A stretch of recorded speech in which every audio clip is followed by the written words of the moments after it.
안녕하세요, 여러분. 세계로 교회는 제가 부산에서 처음 와본 교회입니다. 그래서 여기 올 때마다 집 같아요. 그런데 이런 집 같은 곳에서 여러분을 뵈니까 너무 기분이 좋네요. 이렇게 뜨겁게 맞아주셔서 감사하고 부담이 됩니다.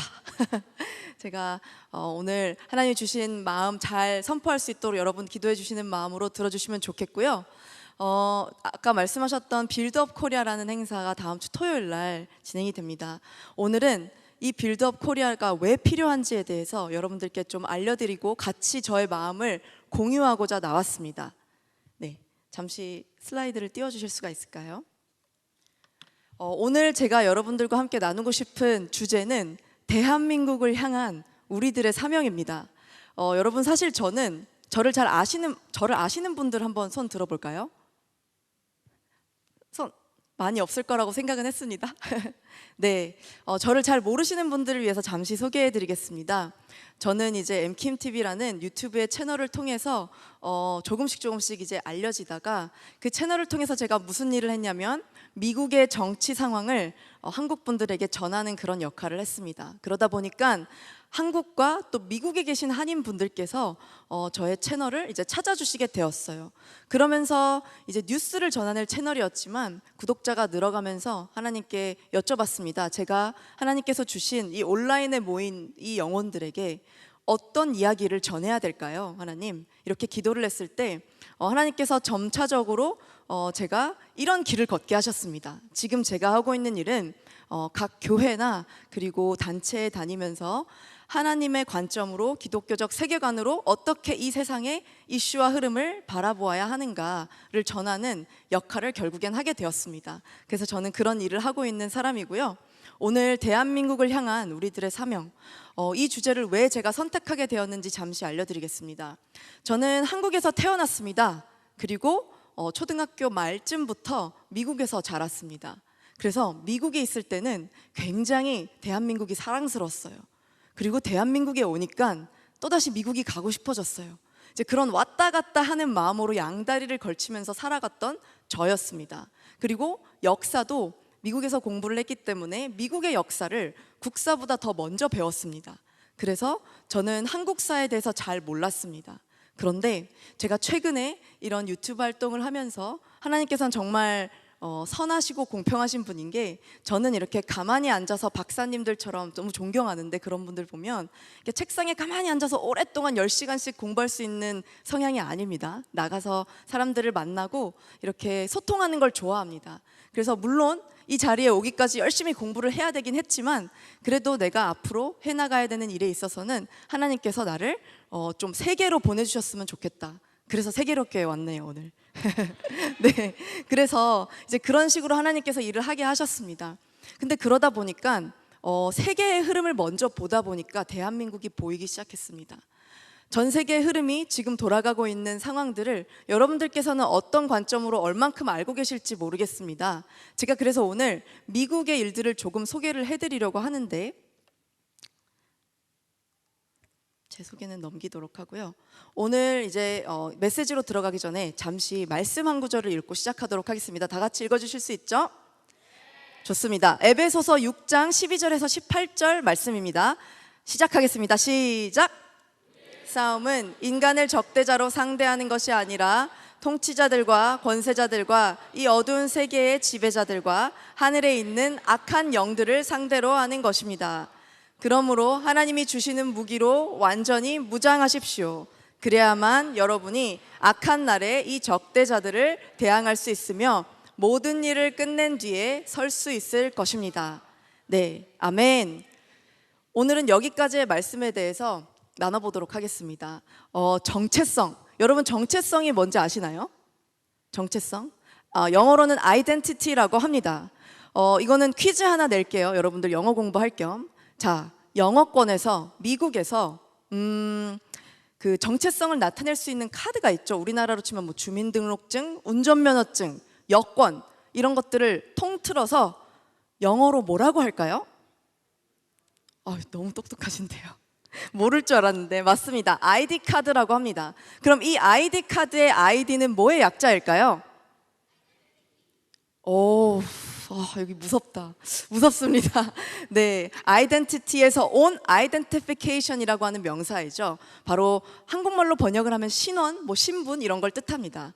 네, 그래서 그런 신분증을 보고 또 우리나라에서 주민등록 등본 이런 걸 떼면 뭐가 나오죠? 우리 부모님이 누구인지, 나는 어디 살고 있는지 뿐만 아니라 내가 태어나서부터 지금까지 어디로 이사 다녔는지 이런 것까지 다 나오더라고요. 네, 맞습니다. 그것이 우리의 정체를 나타내는 요소들입니다. 저는 한국에서 태어났어요. 여러분들도 한국에서 주로 태어나셨겠죠? 그래서 여러분들이 구사하는 첫 번째 언어는 뭐죠? 한국어. 그렇죠. 그리고 또 한 가지가 있습니다. 저는 이제 저희 부모님이 저를 키우실 때 굉장히 건강식만 먹으면서 키우셨습니다. 저희 아빠가 당뇨병이 있으셨는데 당뇨병을 치료하시기 위해서 제가 아주 어렸을 때 한국에서 부모님이랑 함께 살 때 집에 가면 항상 반찬이 시금치 나물, 콩나물, 두부, 시래기국 이런 거였어요. 그래서 저는 그런 것들만 먹고 자랐습니다. 그런데 어느 날 뭐 친척집이나 친구 집에 가면 항상 돈가스, 비엔나 소세지, 스팸 이런 것들이 반찬으로 나오는 거예요. 그래서 저는 그것이 너무 부러워서 굉장히 짜증도 많이 내고 부모님께 반찬 투정도 많이 했던 기억이 납니다. 자, 그런데 그런 어린 시절을 지나고 나서 여기선 저의 지금 모습은 뭐냐면요, 밤 늦게 출출할 때 야식으로 치킨이 생각나는 게 아니라 두부가 생각납니다. 할렐루야. 그래서 제가 굉장히 살이 많이 찌는 스타일인데도 이 정도라도 유지할 수 있는 건 네, 야식으로 두부를 먹기 때문입니다. 네, 저희 엄마가 굉장히 두부를 좋아하셨고 그래서 그런 어떤 자람의 과정 속에서 저는 두부를 좋아하는 한 사람이 되었고, 그것은 어떻게 보면 저에게는 변하지 않는 어떤 본질적인 식습관이 되어버렸습니다. 자, 바로 이런 것이 정체성이라는 거죠. 자, 우리는 개인적으로 각자만의 이런 정체성이 있을 것입니다. 자, 그런데 우리가 각 개인이기 전에 우리가 어디서 태어났죠? 한국에서 태어났죠. 물론 저는 차병원에서 태어났다, 뭐 어느 병원에서 태어났다 할 수 있지만 우리가 태어난 이 국가, 나라는 바로 대한민국입니다. 자, 그렇다면 대한민국의 정체성은 여러분 무엇일까요? 질문입니다. 대한민국의 정체성에 대해서 대답해 주실 수 있는 분 계신가요? 자유민주주의 국가. 예, 맞습니다. 다음 한 번만 더 받겠습니다. 네, 기독교입니다. 와, 오늘 제가 전해야 될 메시지를 다 전해주셨네요. 맞습니다. 여기 보시는 것처럼 여러분, 대한민국은 기독교 국가라고 말할 수가 있을까요? 네, 그 이유에 대해서 이미 잘 아시는 것 같아서 네, 계속 하도록 할게요. 자, 이 그림에는 여러분 뭐가 보이시나요? 이렇게 들리는데 성경책, 또 미국 국기, 태극기, 또 투표함. 오, 라면 박스라고 안 해주셔서 감사합니다. 예전에 강의를 갔더니 어떤 분이 라면 박스라고 하시더라고요. 네, 맞습니다. 자, 여기 보이는 사진들은 여기 보이는 아이템들은 다 대한민국을 상징하는 것들입니다. 그리고 여기 성조기 미국 국기가 있는 이유는 우리나라를 상징하는 이런 가치들이 미국을 상징하는 가치와 굉장히 많이 맞닿아 있기 때문입니다. 그죠? 네, 그렇습니다. 자, 미국의 독립선언서가 굉장히 중요한데요. 이승만 대통령이 독립정신이란 책을 썼을 때 이 미국의 독립선언서를 굉장히 많이 참고했습니다. 미국의 독립선언서가 그렇기 때문에 우리나라의 지금 자유민주주의를 만든 어떤 기반이 된 문서라고도 하기에 전혀 과언이 아닐 것입니다. 그래서 오늘 이 독립선언서의 한 부분을 여러분과 같이 읽어보고자 하는데 괜찮겠나요? 시작! 다음과 같은 것을 자명한 진리라고 생각한다. 즉, 모든 사람은 평등하게 태어났으며 창조주는 몇 개의 양도할 수 없는 권리를 부여했으며 그 권리 중에는 생명과 자유와 행복의 추구가 있다. 이 권리를 확보하기 위하여 인류는 정부를 조직했으며 이 정부의 정당한 권력은 국민의 동의로부터 유래하고 있는 것이다. 이해되셨나요? 다음으로 넘어갈게요. 조금 극단적일 수 있는데 이게 진짜 미국의 헌법을 만든 독립선언서의 한 부분입니다. 시작! 또 어떠한 형태의 정부이든 이러한 목적을 파괴할 때에는 언제든지 정부를 변혁 내지 폐지하여 국민의 안전과 행복을 가장 효과적으로 가져올 수 있는 그러한 원칙의 기초를 두고 그러한 형태로 기구를 갖춘 새로운 정부를 조직하는 것은 국민의 권리인 것이다. 자, 이걸 요약하면 어떻게 될까요? 우리 하나님, 창조주 하나님이 우리 인간에게 아무에게도 양도할 수 없는 권리를 부여하셨습니다. 그게 바로 생명, 자유, 행복 추구의 권리라고 했습니다. 그리고 정부가 존재하는 것은 이런 것들을 국민들에게 확보해 주기 위해서 존재한다고 했습니다. 그런데 만약 정부가 이런 것들을 빼앗아 가거나 파괴하려고 할 경우에 어떠한 형태의 정부이든 언제든지 변혁할 수 있고 폐지해서 국민들에게 이런 권리, 하나님이 주신 권리를 보장할 수 있는 정부로 다시 만들어야 한다라는 것이 미국의 기반이 된 자료였습니다. 그래서 여기 보면 어떤 칼럼에서 제가 가져온 건데요. 제가 읽어드릴게요. 그러므로 3.1운동, 우리나라에 대한 이야기입니다. 이승만 대통령의 독립정신에 명기된 개인의 자유와 평화의 기독교 국가 정신을 그대로 실천에 옮김으로써 이승만의 기독교 국가 건국운동이 되었으며 전 세계 최초의 비폭력 독립투쟁이란 3.1 정신을 탄생시킨 역사적 사건이 된 것이다 라고 나와 있습니다. 즉 미국을 만든 가치, 그리고 우리나라로 동일하게 이식되어 온 그 가치는 바로 창조주 하나님이 우리에게 부여해 주신 그 권리, 자유라는 것입니다. 그런데요, 우리의 정체성, 우리가 가진 정체성이라고 하면 이제는 우리가 알 수 있는 건 미국과 대한민국을 만든 이 자유라는 가치, 그것이 우리의 국가적인 정체성이라고 할 수가 있겠습니다. 자, 그러면 하나님의 말씀을 기반으로 이렇게 만들어진 나라가 굉장히 부강해지고 번성하고 우리가 그 어느 나라보다도 이 아시아권에서 그리고 전 세계를 봤을 때 굉장히 번성한 나라가 되었죠. 그런 나라들을, 그렇게 만들어진 그 나라를 사단은 시기할까요? 하나님의 말씀 위에 바로 서서 잘 되어가고 있는 우리 백성들을 사단은 시기할 수 있을까요? 맞습니다. 그렇습니다. 우리가 하나님의 말씀을 따라 걸어갈 때 항상 공격이 있습니다. 마귀들은 항상 우리가 하나님 말씀에 더 가까이 가지 못하게 하도록 그렇게 우리를 항상 공격하는데요. 개인적인 단위에서 그런 경우들이 실제 삶 속에서 우리가 경험을 하기도 하지만 사실은 우리가 더 집중해야 될 부분이 뭐냐면요, 우리의 정체성, 하나님으로부터 온 정체성, 국가로부터 온 정체성, 또 심지어 우리 부모님으로부터 난 나라는 자녀된 정체성을 무너뜨리기 위한 분야별 사단의 전략들이 있습니다. 그것이 바로 여러분들의 삶 속에서 계속해서 보여지고 있는데요. 오늘은 그 부분을 제가 미국의 얘기로 좀 예를 들어 드리려고 합니다. 미국에서 일어나고 있는 일들을 예로 들어드리면 이것이 단지 미국에서만 일어나는 일일까라고 생각하실 수 있을 텐데요. 그게 아닙니다. 여러분도 아시다시피 대한민국은 대부분 문화적인 것과 많은 것들에 있어서 미국을 동경하고 따라갑니다. 그런데 그것은 좋은 것뿐만 아니라 나쁜 것도 마찬가지이죠. 그래서 미국에서 있는 수많은 일들이 지금 대한민국으로 타고 들어오고 있습니다. 그 중에서 4가지를 제가 소개해 드리려고 합니다. 자, 첫 번째로 이 우리가 가진 고귀하고 정말 하나님께서 주신 이 소중한 정체성을 파괴하려고 하는 여러 가지 사회 문화적인 분야들이 있는데, 첫 번째, 일단은 인간의 정체성에 혼란을 주는 정책들이 있습니다. 바로 여러분들이 이미 알고 있겠지만 젠더나 생명에 관련된 정책들입니다.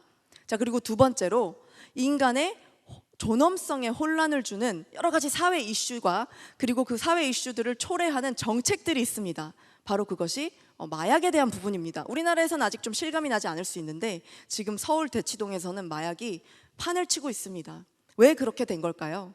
자, 그리고 세 번째, 가정의 질서에 혼란을 주는 정책.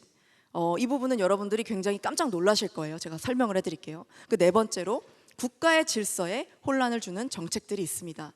자, 이런 4가지 분야에서 제가 더 많지만 일단 가장 중요한 부분만 가져왔는데 사단이 교묘하게 우리를 어떻게 공격하려고 하는지 한번 보실게요. 자, 첫 번째, 인간의 정체성에 혼란을 주는 겁니다. 우리 모두는 어떻게 태어났죠, 여러분? 남자 아니면 여자죠. 그죠? 자, 그런데 지금 미국에서는 이제 서구 문화에서부터 계속해서 시작된 부분이었는데 이 세상에 성별이 남녀뿐만이 아니라 180개가 더 있다, 뭐 이런 식으로 얘기를 합니다. 네, 이것은 바로 이 세상에는 하나님은 존재하지 않는다라는 것을 가장 근간으로 둔 그런 가치에서 시작된 건데, 내가 원하는 대로 될 수 있다, 좋은 게 좋은 것이다, 이런 것입니다.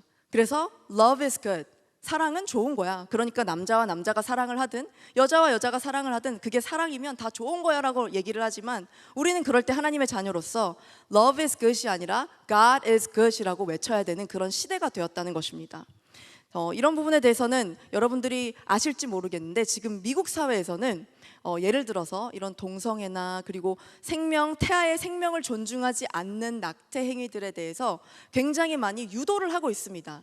그것을 문화적으로 유도하는 것뿐만이 아니라 정치인들이 정책으로 만들어서 이런 것들을 더 선동합니다. 자, 그런데 여기까지는 그럴 수 있다라고 양보를 할 수 있겠는데 더 심각한 것은 뭐냐면요, 만약에 여러분들이 학교에 갔는데 이런 동성애나 아니면은 트랜스젠더 무브먼트, 낙태 무브먼트에 동참을 하지 않는다? 그러면 여러분들은 학교에서 왕따를 당하게 됩니다. 그러면 대부분 우리의 본능은 왕따를 당하지 않기 위해서 아이들과 동의하는 척을 하면서 점점 그 조금씩 세상과 타협하는 그 길로 들어서게 되다가 결국에는 그 아이들이 나중에 성전환 수술을 하게 되는 그런 결과를 미국 사회에서는 맞고 있습니다.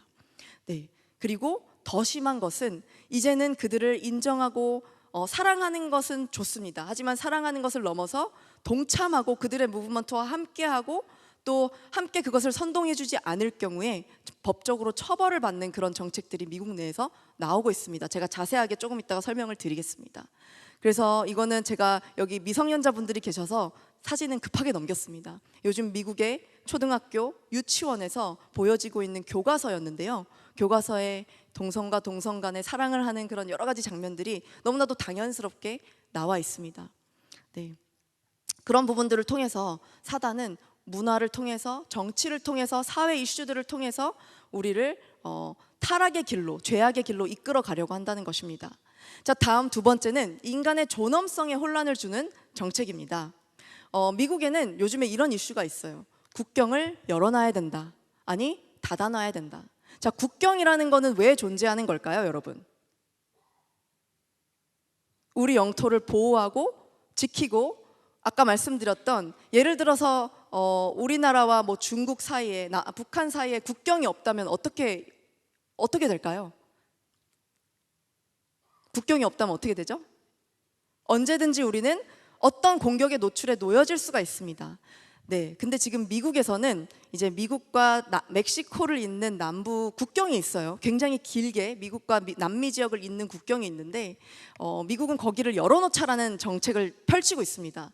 국경을 열어놓게 되는 이유가 뭐냐면 미국을 향해서 미국의 아메리칸 드림을 누리고자 좋은 기회를 찾고자 오는 이민자들을 받아주자. 우리는 사랑의 국가니까 그 이민자들이 미국으로 넘어와서 언제든지 일하고 심지어 시민권도 자유롭게 딸 수 있게 도와주자라고 말하는 겉으로 듣기에 좋아 보이는 그런 정책 때문에 미국의 국경이 지금 활짝 열려 있는 상태입니다. 아무나 넘어올 수가 있어요. 제가 이따 사진을 보여드릴게요. 자, 그런데 이 국경을 막아버려야 된다라고 주장하는 측이 주로 크리스천 정치인들인데요. 이들이 국경을 막자라고 말하는 이유가 있습니다. 왜냐하면 이 국경을 통해서 넘어오는 것이 단순히 이민자들일 뿐만 아니라 사람들이 이것을 이용해서 마약을 밀매하고 인신매매를 저지르고 또 심지어 미국이라는 자유국가를 무너뜨리고자 하는 수많은 공산주의 국가나 사회주의 국가 또 이슬람 국가에서 테러리스트들을 이 국경을 통해서 잠입을 시키기도 합니다. 그렇기 때문에 이 국경이 열려 있다는 것이 굉장히 심각한 사실인데요. 여기 보시면 이게 제가 직접 가서 찍은 미국 멕시코와 또 미국 남부를 잇는 국경의 모습입니다. 굉장히 좁은 시냇가와 같은 리오그란데 강이라는 강이 있고 그 강이 굉장히 수심이 얕아요. 그래서 아무나 걸어서 건너올 수가 있습니다.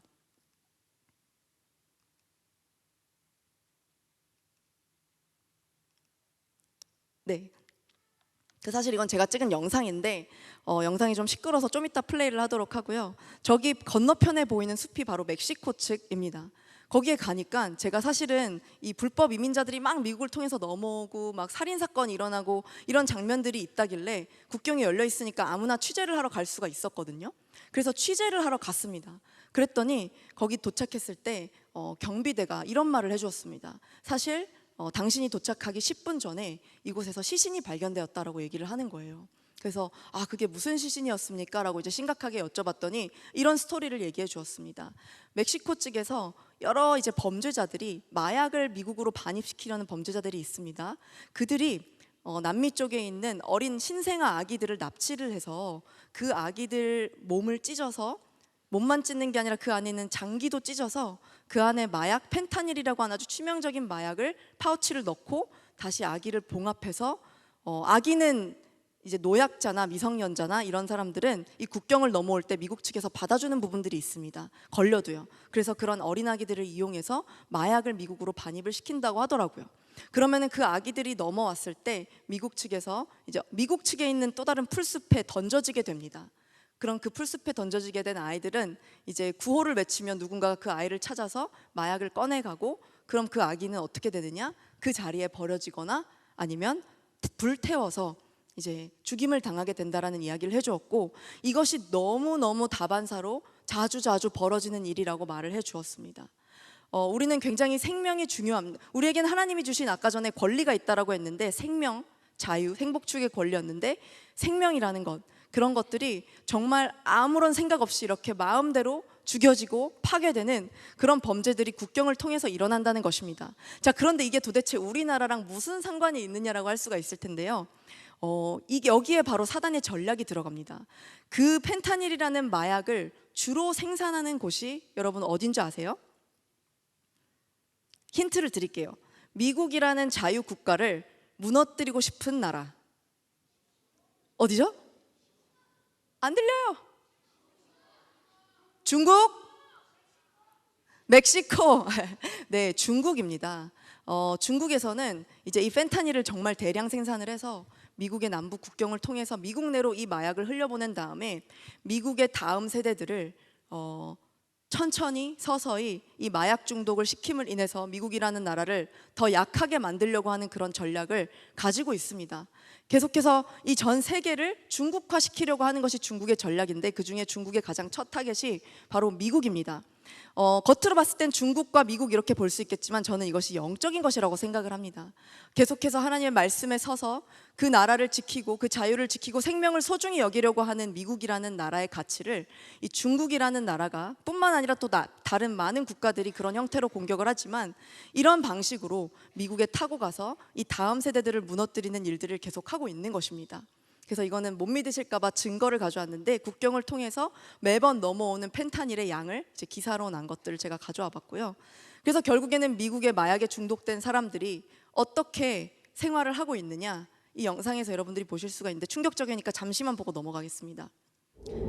요즘 미국의 대도시에서 너무나도 자주 볼 수 있는 광경입니다. 여러분들이 여행 가고 싶은 곳, LA, 뉴욕 이런 데 가면 여러분 길거리에 요즘에 이런 모습들이 굉장히 빈번하게 보여지고 있습니다. 버퍼링이 심하네요.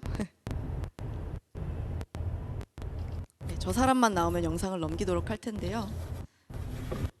이게 영상이 제 정상 속도로 진행이 되면 굉장히 좀비같이 서 있는 젊은 세대들이 길거리에 좀비처럼 막 이렇게 흐느적거리고 있는 모습들을 보실 수가 있습니다. 네, 그래서 어쨌든 이런 일들이 국경과 국가의 질서를 파괴하려고 하는, 인간의 존엄성을 파괴하려고 하는 사단의 전략이라고 볼 수가 있겠고요. 자, 다음에는 좀 더 충격적인 것입니다. 가정의 질서에 혼란을 주는 정책들이 미국 내에서 벌어지고 있는데요. 가정의 질서에 혼란을 주려면 여러분 어떤 일이 일어나야 될까요? 가정은 뭘로 구성되어 있죠? 누구로 구성되어 있죠? 아버지, 어머니, 자녀, 손자 등등등 이런 구성원들로 구성되어 있잖아요. 그러면 그들의 관계를 무너뜨리면 가정은 무너질까요?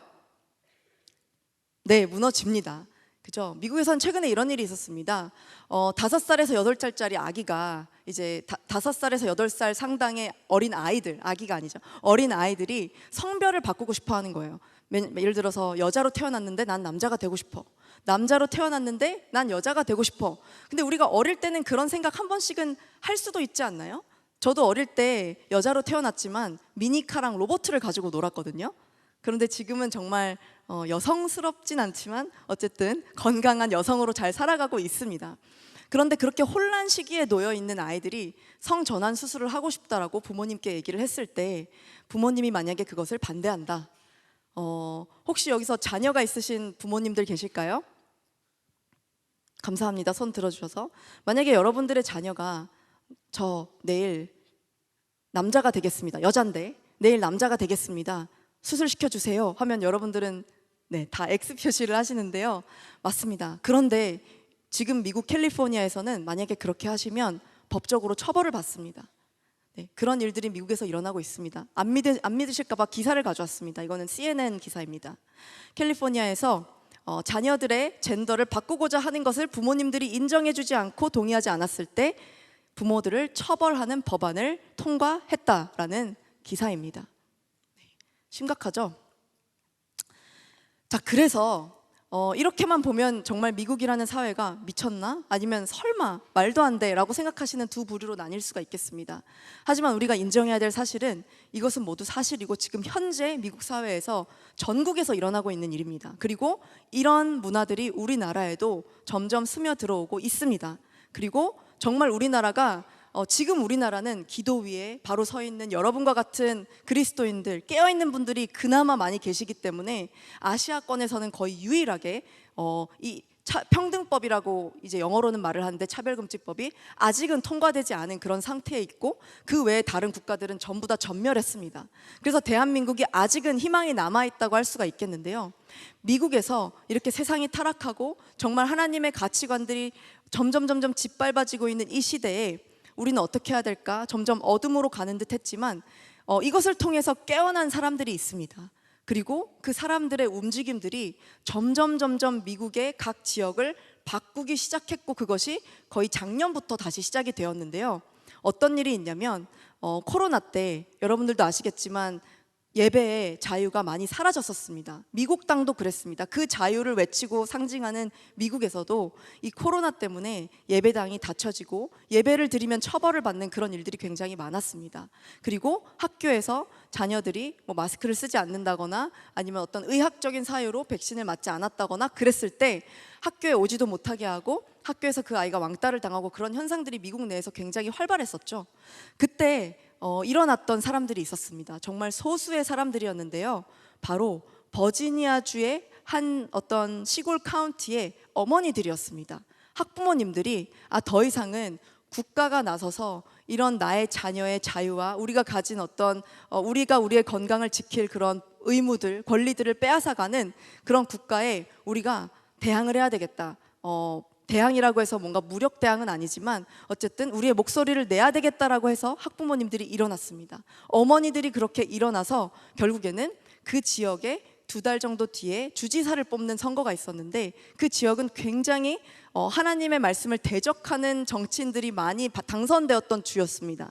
그런데 그 어머니들이 일어나서 2달 동안 열심히 목소리를 내고 기도한 끝에 그 지역의 정치 색이 바뀌면서 제대로 된 하나님 안에서의 결정을 할 수 있는 주지사로 당선이 되었고 그 주 전체가 바뀌게 되었습니다. 그리고 이 무브먼트는 그 한 주에서 머물렀던 것이 아니라 미국 전역으로 뻗어나가서 이런 타락하는 시대에 그리고 모든 언론과 또 메인 정책 만드는 정치인들이 전부 다 이런 동성애, 트랜스젠더, 문화적으로 우리가 하지 말아야 될 것들을 하라고 오히려 정치적으로 더 유리하게 만들어주는 그런 사람들에 맞서는 사람들이 많아졌습니다. 네, 이 부분은 넘어가도록 하겠고요. 그래서 국가의 질서에 이렇게 혼란을 주는 우리의 정체성에 혼란을 주려고 하는 사단의 전략들이 우리 사회의 각 이슈마다 학교마다 그리고 우리가 밟는 회사마다 일어나고 있습니다. 마지막으로 요즘 미국에서는요 이런 일들이 있습니다. 이 무지개가 상징하는 바가 뭔지 아시죠? 이 세상 속에서 상징하는 덜 완성된 무지개, 이 무지개가 상징하는 것은 바로 동성애입니다. 우리는 그리스도인으로서 동성애자들, 뭐 그런 트랜스젠더들을 사랑해야 할까요? 대답해 주세요. 사랑해야 할까요? 네, 사랑해야 합니다.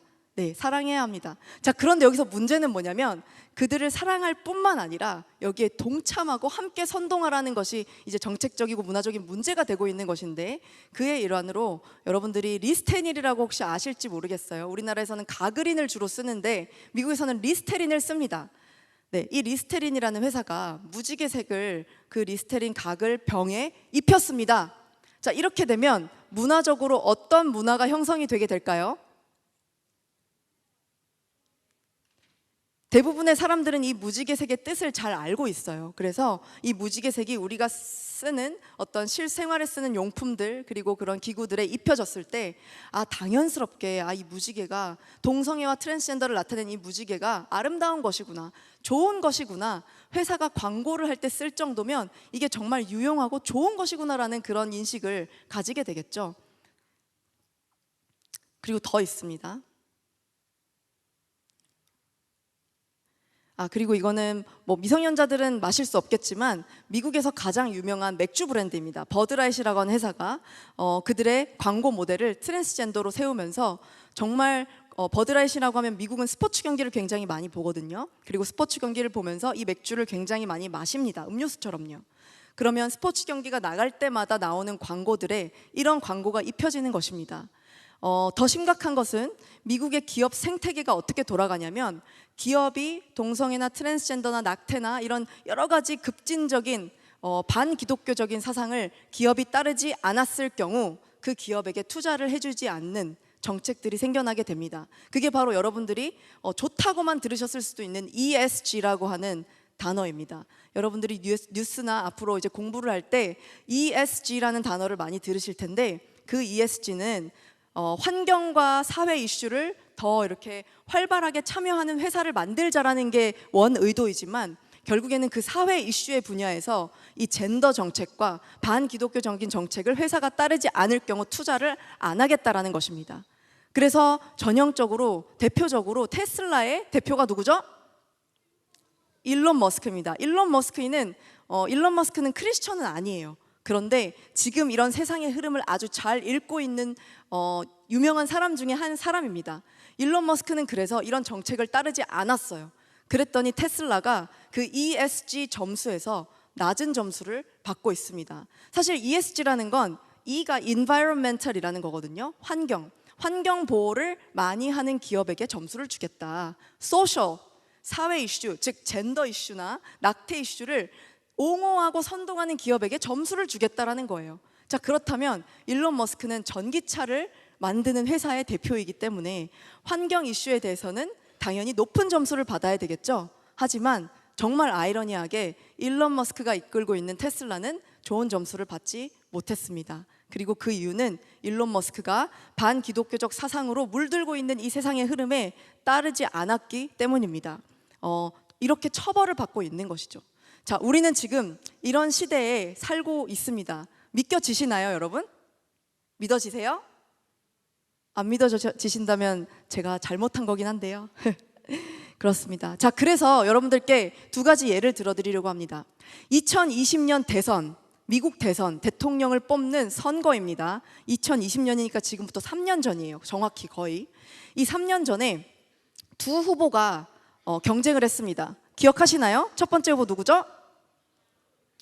트럼프. 두 번째 후보는 바이든입니다. 자, 그러면 이 두 후보가 각자 하는 말들을 우리가 들어봤으면 좋겠어요. 여러분들이 잠시 미국 국민이라고 생각을 하시고요. 나는 이 두 후보 중에 한 사람을 뽑아야 한다라는 것을 가정하에 이 연설을 한번 들어보시면 좋겠습니다. 길지 않아요? I also hope Congress can get to my desk the Equality Act to protect LGBTQ Americans. To all transgender Americans watching at home, especially young people, you're so brave. I want you to know your president has your back. Another thing. 어떠세요? 뽑으시겠습니까? 자, 다음 영상을 보시겠습니다. 여러분들 사람을 보지 마시고 이 사람이 하는 말을 집중해서 들어주시기 바랍니다. It was hardworking patriots like you who built this country, and it is hardworking patriots like you who are going to save our country. We will stand up to the radical left Democrats and the dangerous and unpatriotic rhinos, and we will fight for America like no one has ever fought before. We will not bend, we will not break, we will not yield. We will never give in, we will never give up, and we will never, ever back down. As long as we are confident, united, and loyal to the cause, the tyrants we are fighting do not stand even a chance. Because we are Americans, and Americans kneel to God and to God alone.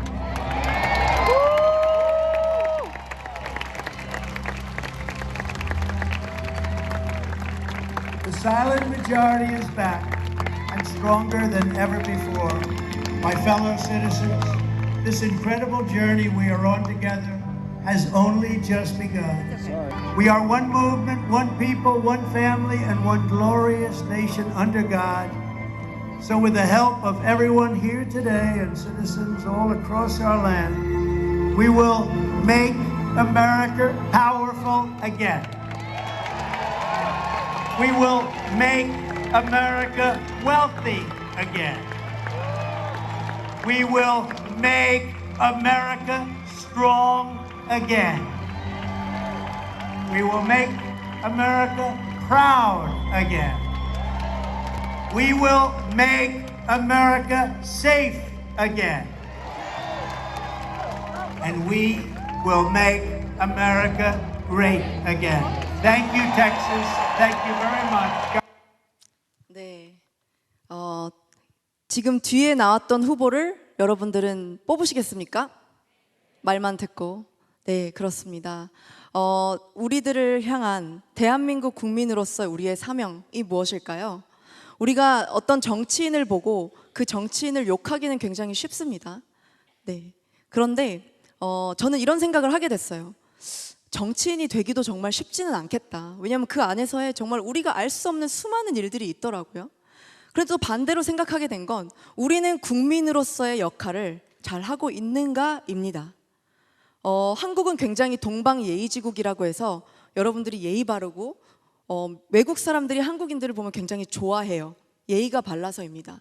그런데 굉장한 강점이지만 굉장한 약점이 될 수도 있다는 것을 알게 됐습니다. 약점이 뭐냐면 누군가가 이렇게 반기독교적인 행위를 해도 괜찮아라는 것을 좋게 말하면 그것에 그 말에 대항할 수 있는 그런 담대함이라고 할까요? 그런 것들이 조금은 부족하게 느껴지는 경향이 있다고 저는 보게 됐습니다. 저도 그렇거든요. 네, 제가 그런 성향을 가지고 있었고 그렇기 때문에 나는 정치에는 전혀 관여하지 말아야지 라는 생각을 했었고 정치는 나랑은 거리가 멀어라고 하고 살아갔던 한 사람입니다. 그런데 하나님께서 그런 저 같은 한 사람이 조금씩 이런 미국의 일들을 겪게 하시고 2020년 이후에 미국에서 벌어지는 이런 급진적인 문화적인 반기독교적인 일들과 또 사상과 이념들이 퍼지는 것을 보게 하시면서 와, 도대체 이게 뭘까? 라는 생각을 하게 되었고 어쨌든 저는 그리스도인이고 또 하나님의 자녀이기 때문에 이 부분에 대해서 내가 무엇을 해야 될까라는 생각을 항상 하면서 하게 된 것 같습니다. 근데 그것만으로는 충분하지 않았습니다. 그렇게 미국에 대해서 알게 되고 그러면 이제 여기서부터 우리는 어떻게 해야 될까라고 했을 때 미국의 수많은 국민들이 반대로 기독교인들, 우리 크리스천들이 깨어나는 어떤 현장에 제가 한번 가게 되었습니다. 그리고 나서는 이제 그 현장을 수시로 다니게 되었는데요. 그 현장에 가니까 예배를 드리더니 갑자기 정치인을 위해서 기도를 하고 왜 그리스도인들이 정치에 참여를 해야 되는가에 대해서 막 외치는 거예요. 그래서 거기서 저는 와, 저런 메시지가 우리나라에서도 외쳐질 수가 있을까라는 생각을 하게 되었습니다. 그런데 우리나라에서 그런 말이 설득력이 있기 위해서는 그럼 어떻게 해야 될까라는 생각이 들게 되었고 제 자신이 어떻게 이런 사회적인 것과 정치적인 것에 관심을 가지게 되었는지를 생각해 보니까 바로 정체성이었습니다.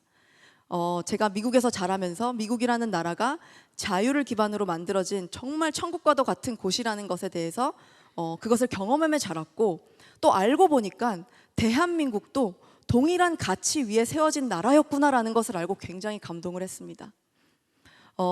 우리가 그런 정체성을 깨닫고 우리 아버지가 누구인지 우리 국가를 만든 사람이 누구인지를 깨닫고 우리 국가가 어떻게 세워졌고 무엇을 나타냈는지를 깨닫는 그 순간부터 지금 이 사회에서 일어나고 있는 모든 일들을 바라보는 새로운 눈이 생긴다라는 것을 깨닫게 되었습니다. 그래서 제가 그런 현장을 저에게 깨닫게 해준 미국의 현장에 한국의 청년들을 데려가기 시작했습니다. 잠시 영상을 보실게요.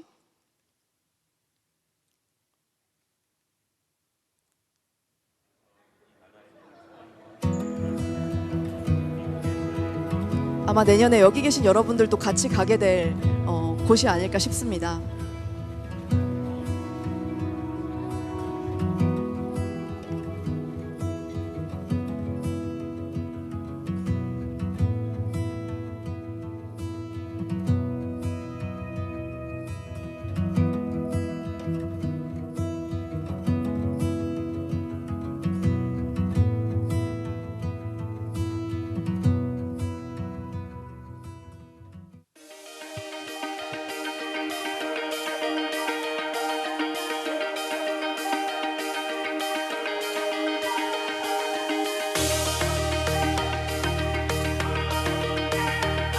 현장은 다음 세대들에게 성경적인 관점으로 어떻게 정치를 바라봐야 되는가를 알려주는 컨퍼런스 현장이에요. 우리나라와는 좀 많이 다르죠? 정말 다음 세대를 주인공으로 삼아서 그들이 누리고 있는 자유가 무엇인지를 제대로 깨달을 수 있도록 분위기를 만들어주는 그런 행사입니다.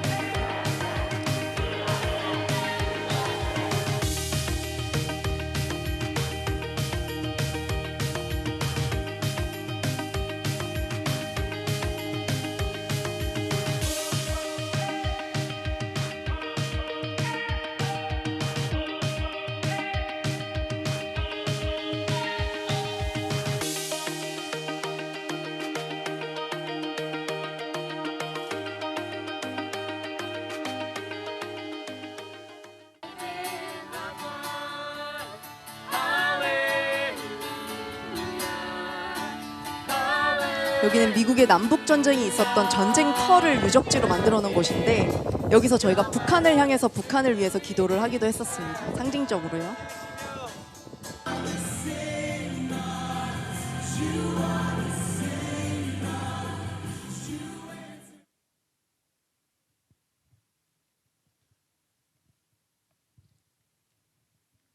우리 컨퍼런스 이번에 어땠는지 소감 한마디 부탁드립니다.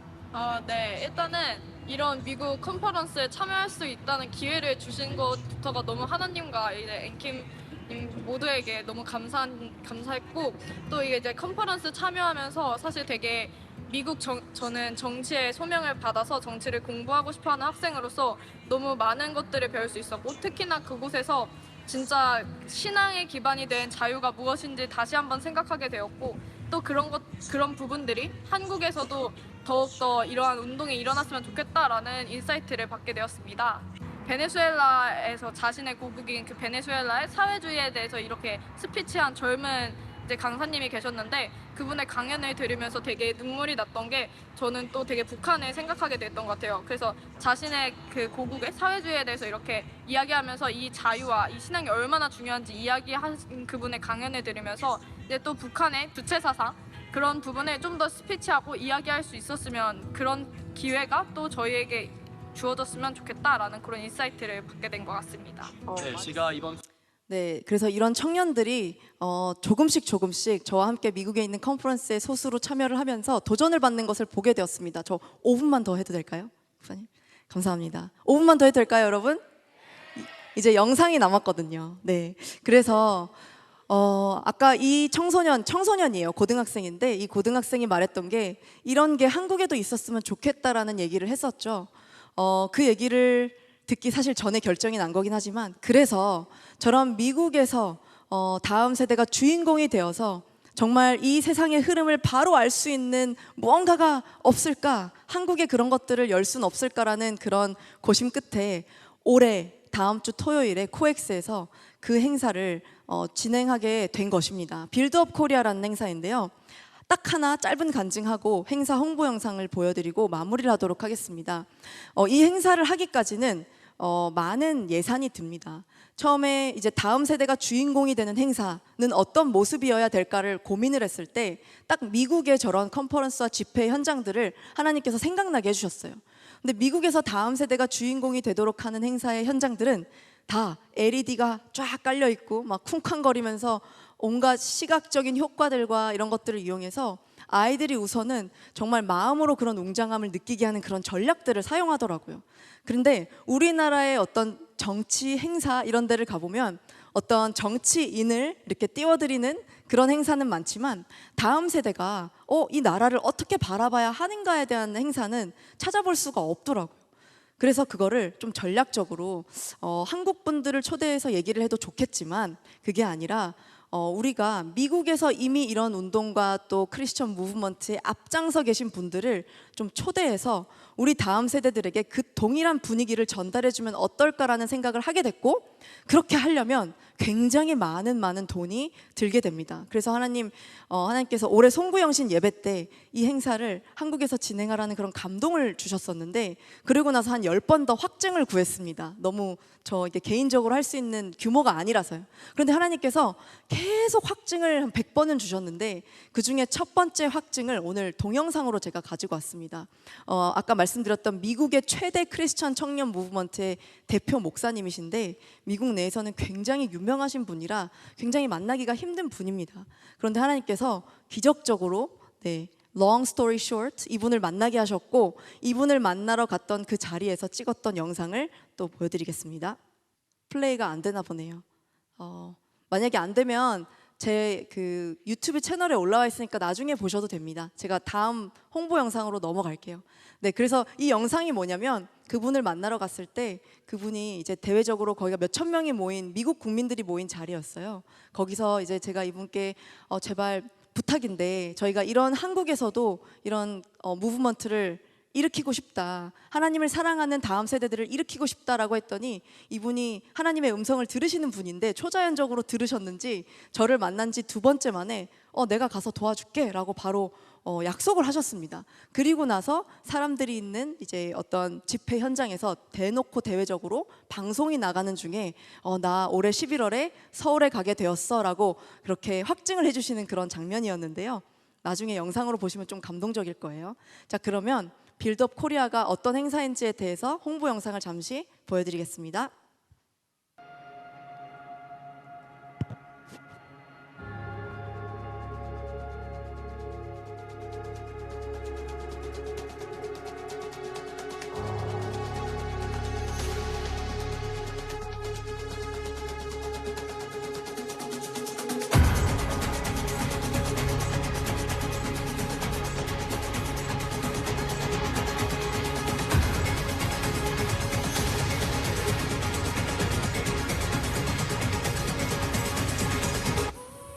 Music Bed.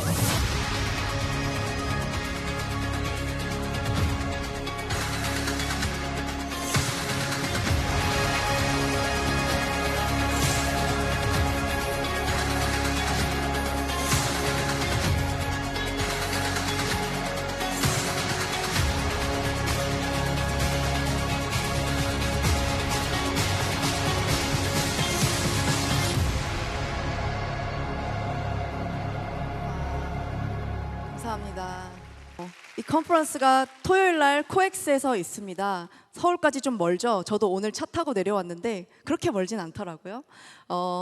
미국에서 정말 우리 대한민국을 위해서, 대한민국을 사랑하는 미국의 크리스천 정치인, 언론인, 인플루언서가 직접 오셔서 우리에게 대한민국이 왜 소중한 나라인지, 미국이 왜 소중한 나라인지, 우리가 왜 앞으로 함께 걸어가야 되는지에 대해서 말씀해 주실 것입니다. 그래서 여러분, 자주 있는 기회는 아니고 매년 있을 행사이긴 하지만 올해가 첫 회 행사라서 굉장히 그 의미가 크고, 여러분들이 아실 법한 정말 좋은 워십 팀들, 찬양 팀들도 많이 함께 하니까 토요일 날 아침 9시 반에 시작을 합니다. 그래서 여러분들이 아까 목사님 말씀하셨던 것처럼 전날 밤에 올라오시는 거죠. 네, 전날 밤에 올라오셔서 만약에 심심하시면 제가 놀아드리겠습니다.